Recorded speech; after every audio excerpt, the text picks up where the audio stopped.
Bom, hoje é 20, não é isso? De janeiro de 2022. Eu estou aqui no Sindicato dos Trabalhadores Rurais de Lagoa Seca e estou como presidente do Sindicato dos Trabalhadores Rurais, não é isso? Aqui do município. E a gente vai fazer uma conversa, um pequeno diálogo sobre o território da Borborema, né? E eu sei que você tem uma militância e uma força viva aqui no território, né? Eu vou começar perguntando a você, para você fazer um breve histórico, né, do que se tem no território, do território aqui da Borborema, um breve histórico dentro da sua visão, né? Assim. O território da Borborema, a gente, quando o governo Lula se instalou em 2003, né, por volta de 2004, 2005, aí veio a política chamada SDT, ligada à criação dos territórios. Só que quando essa política chega aqui, né, que era já dentro da linha do PRONAF, que antigamente existia o PRONAF, infraestrutura, mas era só de cunho político das prefeituras. Sim.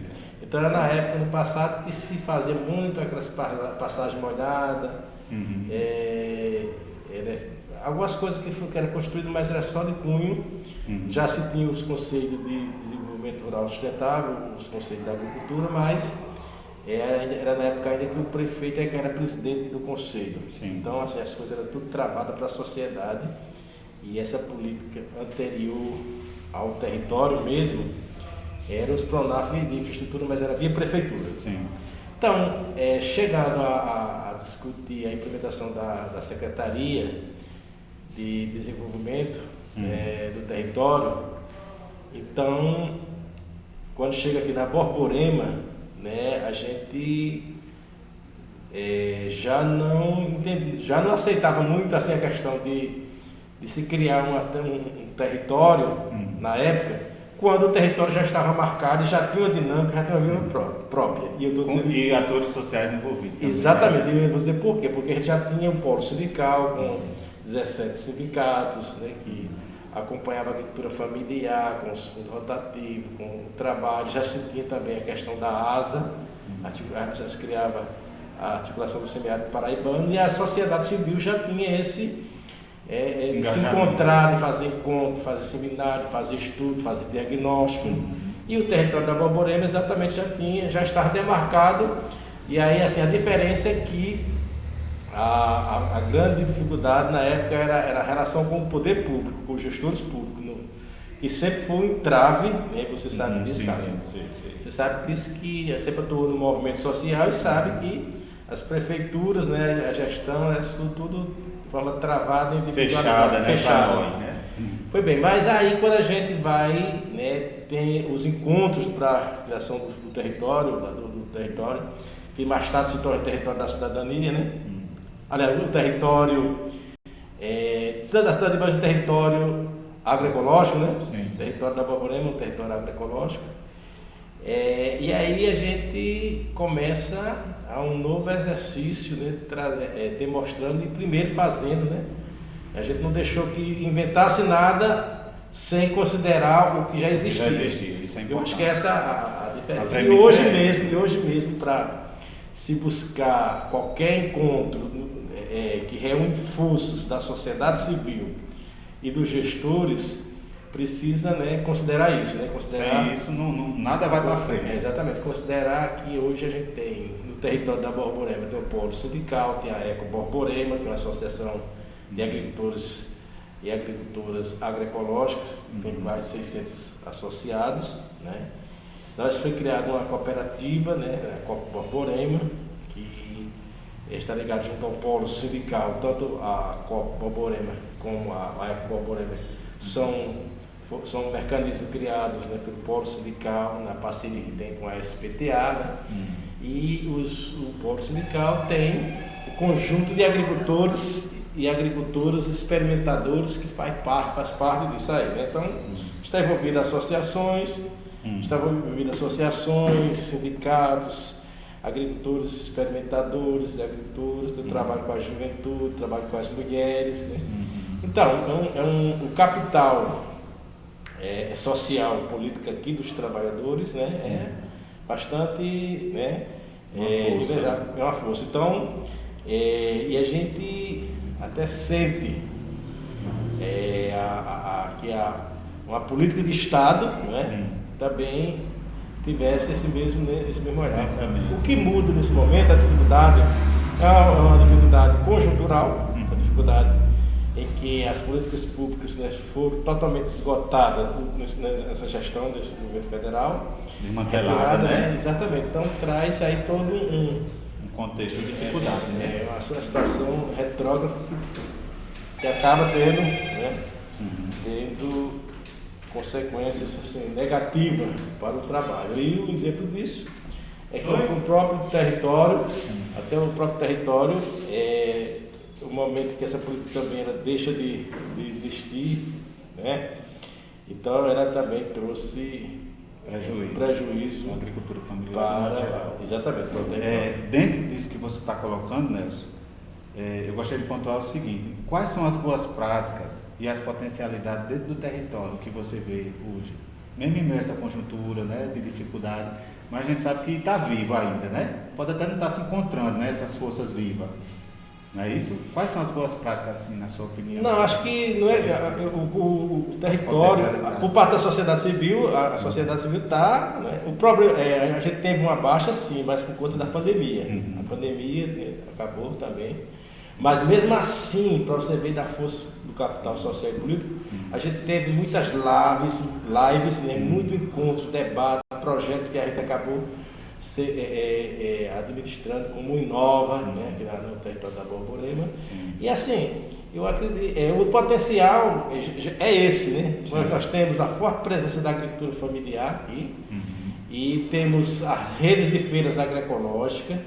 Rede de feira agroecológica, são 12 feiras agroecológicas, nós temos 5 quitandas, temos só na área de comercialização, de produção e comercialização de produtos da agroecologia. Né? Então, assim, produtos orgânicos. Então, nós temos as quitandas e, além do qual, a gente também operacionou, mesmo nessa pandemia agora, a gente tivemos quase 5.000 cestas básicas, né, de projetos que a gente acessou e foi repassado para o município, um ganho social, as né? famílias rurais, e foram compra aos agricultores.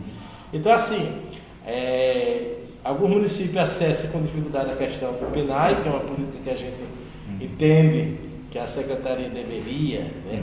A questão de gerenciar, de garantir com que o produto da agricultura familiar tenha uma circulação do comércio e garanta uma comercialização de curto-circuito, né?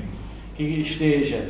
Não é necessário que o produto da agricultura familiar saia daqui para ir para São Paulo, mas pelo menos que a gente tenha, como é o caso aqui, que garanta para a merenda, que garanta para o PA, para alguns, né, alguns projetos sociais. Porque aí teria retorno para o pequeno produtor e, ao mesmo tempo, teria um ganho também para as famílias, que iam consumir um produto sem veneno, sem agrotóxico, sem transgênico. Então, assim, acho que a agricultura familiar, o potencial, ela tem muito aí, assim. E é interessante que mesmo esse ano de 2021, que foi o ano mais difícil, teve até de chuvas, não choveu, não foi reabastecida a água para os agricultores, né?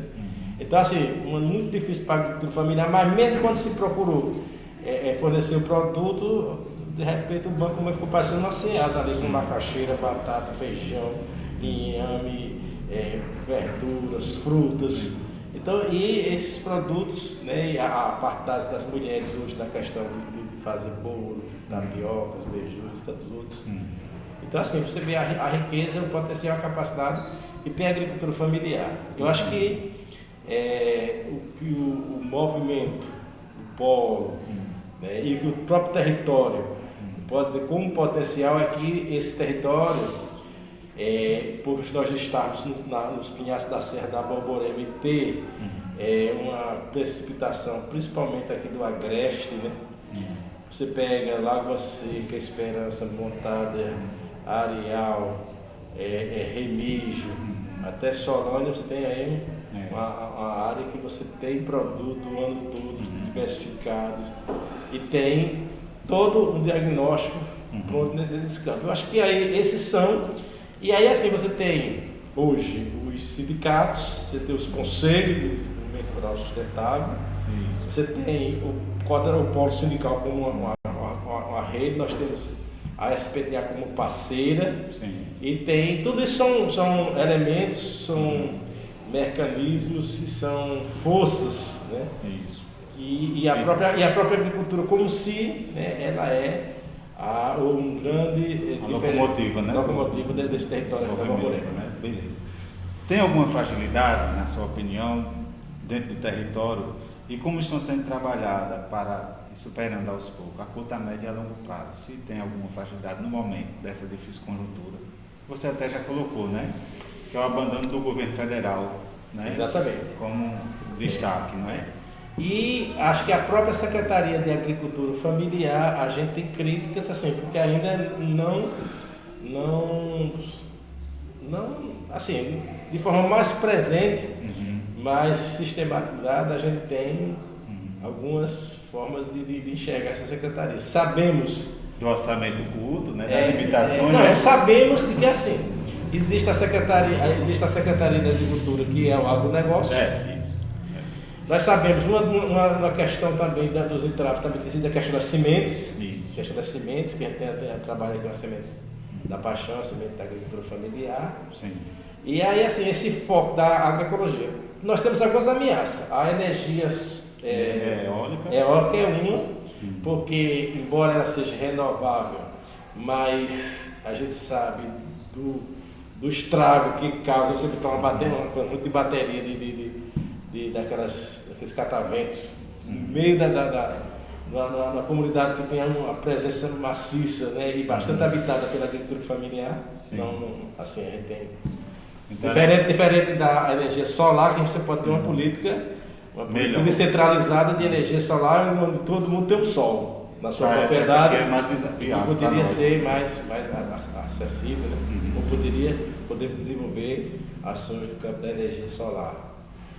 E assim, a gente tem a questão da seca, né? Seca, pandemia, e governo federal desfavorável. E acredito que a secretaria que ainda não se encontrou com o trabalho mais próximo, coletivo dentro do território da Borborema. Acho que esse é um dos aspectos que perfeito.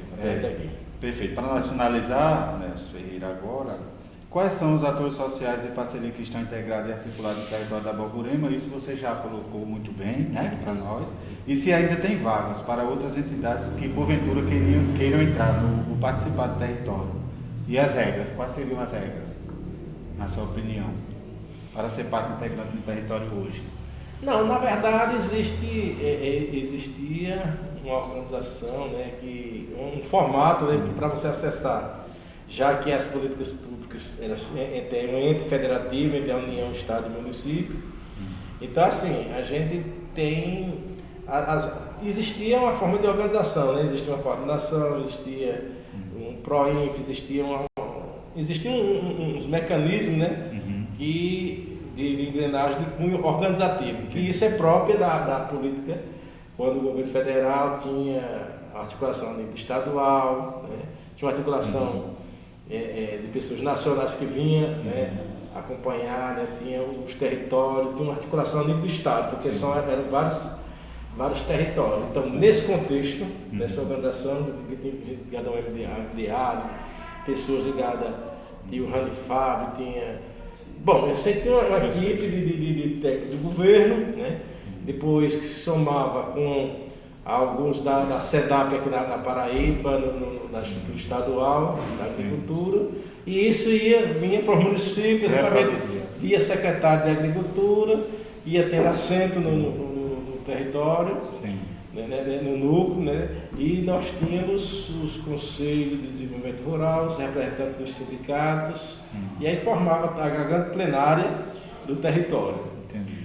Eu acho que uma pessoa boa para você conversar seria também o Ferreira, né? Ferreira da Esperança, porque ele tem exatamente, e se tem, talvez até uma grade aí mais sistematizada de como, né, está organizado o território, na sua estrutura política, administrativa, etc. Então, mas, no geral, é isso, né? Acho que nós tivemos momentos bons também, assim, exatamente em que a sociedade se aproximou dos gestores públicos, muitas arestas, né, que era de trave, né, acabou sendo, né, flexibilizado no momento que houve diálogo, conversas, né, planejamentos, né, as decisões, as votações, né.